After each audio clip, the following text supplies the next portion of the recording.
Happy January. Welcome to the Lit Gals. I am Martie Hoofer, Digital Content Manager for Keep Indiana Learning, and we are happy to have you here for another month of the Lit Gals. So, like I said, I'm Martie Hoofer. Anna, go ahead and tell us how you are. Hello. Happy New Year. Happy winter. Right now, oh my goodness, can you believe this weather? Crazy, No. isn't it? Crazy. Like 3 weeks ago, we were flash freezing and it was like sub-zero, and now we've, thunderstorming. Yeah. Crazy. 57 degrees or whatever it is. It's crazy. It's crazy. But Happy New Year, Martie. I'm so happy that we're together again. And yeah. And this is our last show without April. So April will be back next month, which is super exciting to have her back. But our topic, April. Yes, we do miss you, April. Our topic this month is a better you. I don't know about you, Anna, but I'm not a big fan of self-help books. Something about that genre just really turns me off. But when I reframe it as not self-help, but something that makes me a better me, something about that reframing works for me. So you are absolutely right. Self-help is almost a negative, like I need help, or I've got a problem, or whatever. But when you say, to reframe it and everything, to just being a better person, a better me, you're absolutely right. You're absolutely right. And I'm just going to go ahead and jump in because this has been a game changer. And luckily, I read it before the new year because I don't know about you, Martie, but I am always one of those that, new goal, new me, new this, new that. And I'm pretty good at working and trying to change or to do this or that, to be a better me. But inevitably by March, it's fallen by the wayside and I forgot what the goal was and all that. So, but I got to tell you something, what I read, and I know I've mentioned it before, but it is, like I said, it's a game changer. And that is, it's a #1 New York bestseller. Didn't know it at the time. And that is called Atomic Habits by James Clear.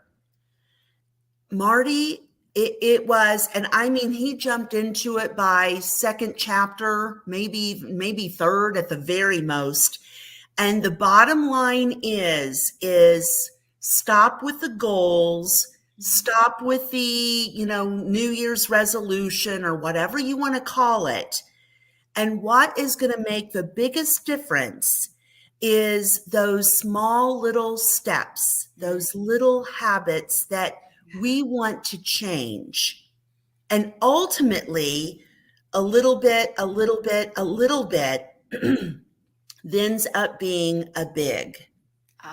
If we try to tackle the big, it's too steep of a hill to climb. But if we sit there and try to make small little changes, then those changes become a habit. And then ultimately that habit, we're on top of that hill.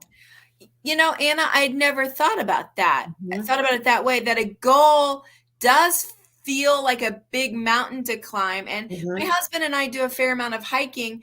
And when you're hiking, climbing up the hill is hard. But if you do it as switchbacks, it takes you longer because you're going this way and then circle back. But it's less hard on you because you're not going straight up. I'm doing these little tiny switchbacks. And so I had never thought about tackling goals as tiny steps that way. That's really smart. So can you tell me a little bit about the book? Like kind of how the chapters are set up? Is it a small, manageable book, or am I going to read 300 pages of like talking at me? No.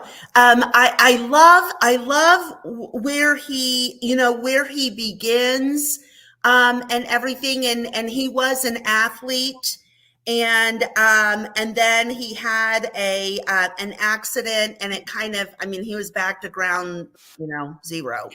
and everything.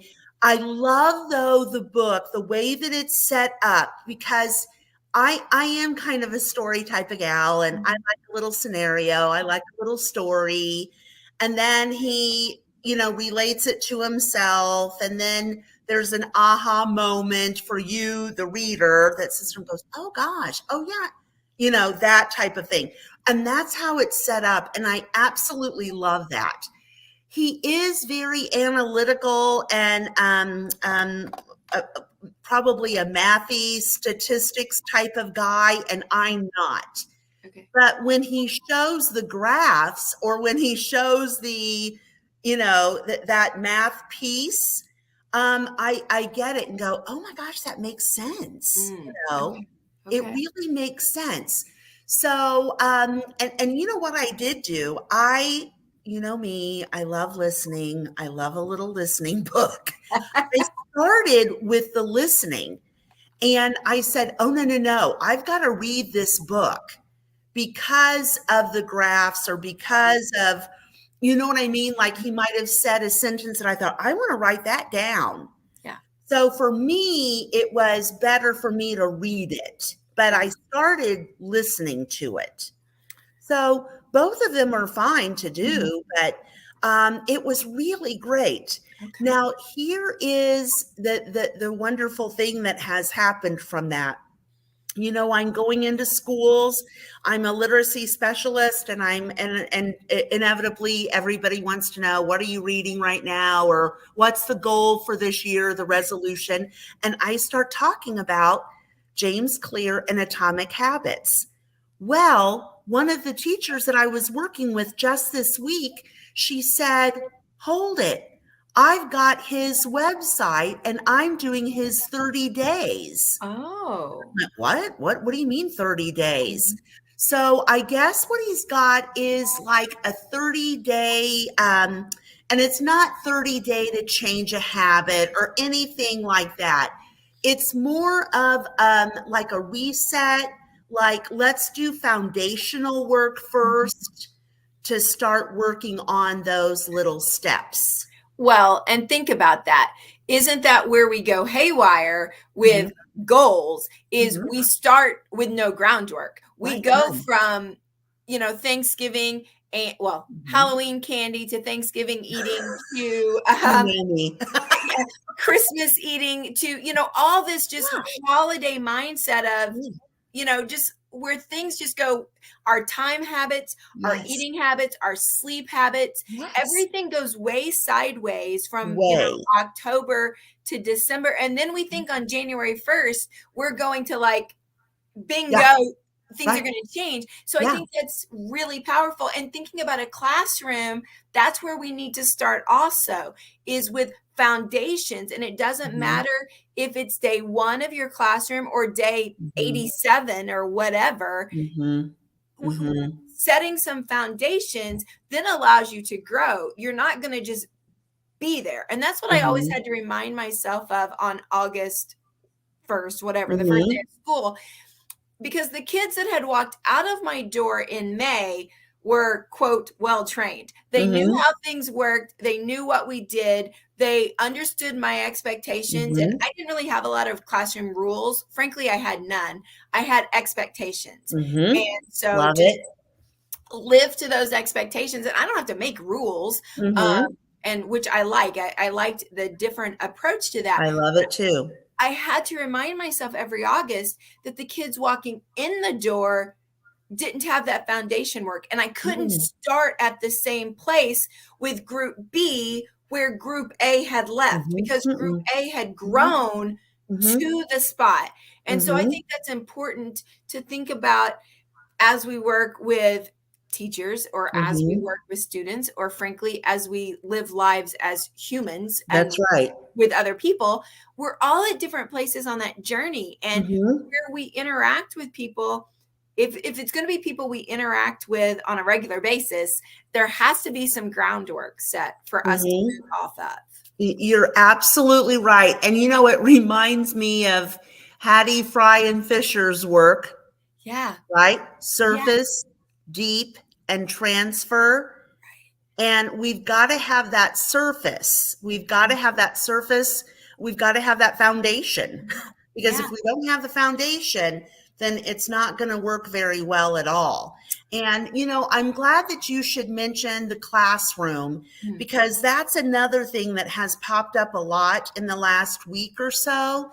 And that is our students coming back from break, or at the high school, we've got a whole new crop of new students for the second semester.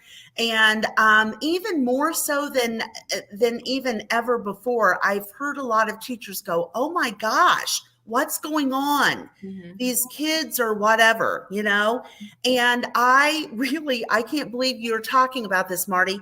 We sat down and talked about, reestablishing those ground whatever protocols, procedures. And I said, give yourself permission to spend the next week or two going over those and over them and over them, because they do forget. They do have problems to get back on track or to get a reset. But we've got to allow ourselves to help them do that, or to model it, or to whatever that may be, and that kind of reminds me. I don't know if I've talked about this before, but I'm going to say it again, because it was truly one of the biggest ahas. We had a wonderful discipline program, and it was more intervening than it was, discipline and all that, but it was more of an intervention type of thing. And it was an 8-week course, and it was little baby steps for us and our students. And that class was it was phenomenal. And the next year we were going to do it again. And I got very big of myself. And I thought, you know what, if I can do this in 8 weeks, I know I can do it in 4 just as effectively. And I can cut the lessons down to a little bit more than a half, but still, okay? It was the biggest mess of a year I have ever experienced in my life. It was awful. And it was because I didn't take the time for a reset. Yeah.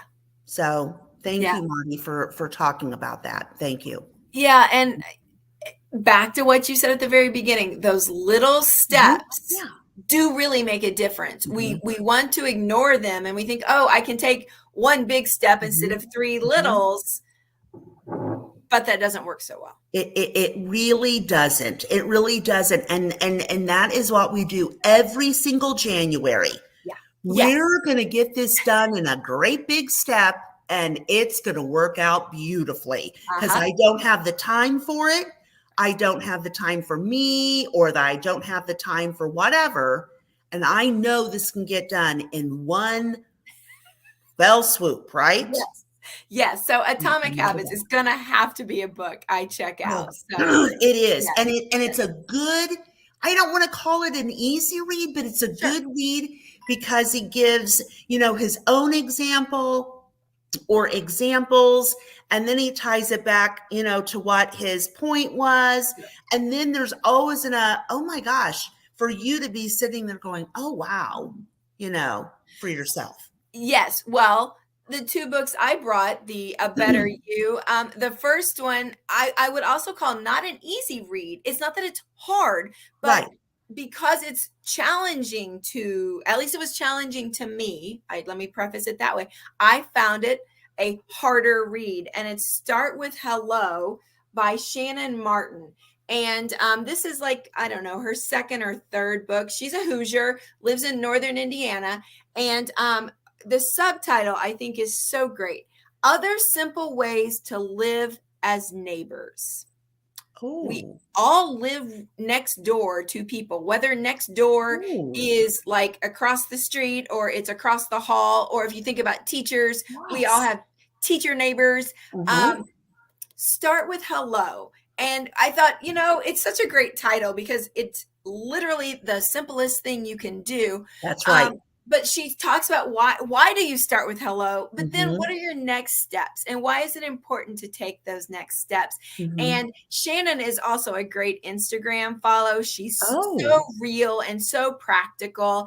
And this is just a great read too. It made me think a lot about how do I live as a human around humans. And she, like this chapter I just randomly opened to, familiar is greater than fussy. It is. It's more important to be familiar than to be perfectly. Just invite the people over and have a cup of tea. It doesn't have to be 47 steps and this most beautiful charcuterie board ever. You know, that's right. No. So I don't know. This was just a great book for me to break it down. Simply made me think, and I loved it. My other one. These are both really new books, actually. And I normally bring older books. These are both really new. This one is by a lady by the name of Kendra Adachi, and she calls her podcast The Lazy Genius. And her stuff is so much fun. But she lazy geniused, she makes this a verb. She lazy geniused her kitchen. And okay, this is going to sound so silly, but this was a game changer for me, simply because one of the chapters talks about where you have things placed in your kitchen, and not like appliances, but like appliances would work too, like bowls, mixing bowls versus your cereal bowls. And I was thinking, so I just recently moved into this new house, and I had put all of my mixing bowls over in a cabinet kind of far away. So anytime I needed to mix something up, I had to walk to the faraway cabinet. This book made me realize, Martie, who cares if one mixing bowl, the one you use all the time, is separate from all the others? And so now I have my one mixing bowl that I use regularly right next to my plates. If someone opens my cabinet, they're going to be like, why is this bowl there? Well, that bowl's there because I use it multiple times a week. All the time. So lazy genius. I love that. And it's brilliant. Brilliant. And you know what? There is something to be said about that is brilliant. My sister would be like a lazy genius. She is brilliant when it comes to that kitchen thing. I am not. And so whenever I moved into a new home, I always had my sister come over and tell me where things need to go. And inevitably, it was absolutely perfect place. So, but there is something to be said that there is a gift. That's a gift, I think. Oh, absolutely. So she does like your menu, and this is not a cookbook by any stretch of the imagination. I don't know that there's any recipes in here, but like how to make a menu. And I tried some of her approaches, and I thought I was a good menu planner. She made it easier. Great. Thanks. So these are my two like better you books. They're not rocket science, either one. But you're like, oh, well, why didn't I think of that? But I'm glad someone thought of that and shared it with me. That's right. Yeah. That's right. And that's okay. And that's okay. And you know, I think that they kind of go hand in hand. It's like those are two little steps. Yes. But they're two steps that Martie needs right now. Right. Yeah. And so yes, all this fits together. Maybe we should have called this the Tiny Steps Show. I don't know. There you go. Yeah. but that's okay. Yeah, because you don't have to take ginormous steps. And I mean, the lazy genius, her Instagram last night was about having hot dog days. And if you know you're going to have hot dogs because life is crazy, just put hot dogs on the menu. Don't overcomplicate it and think you're going to do something else and then stew about it and have hot dogs. Just put hot dogs on the menu. And that's okay. Love it. Simple step, making our lives better. It's not about climbing the mountain in one step. So good. That is so good. I love that. All right.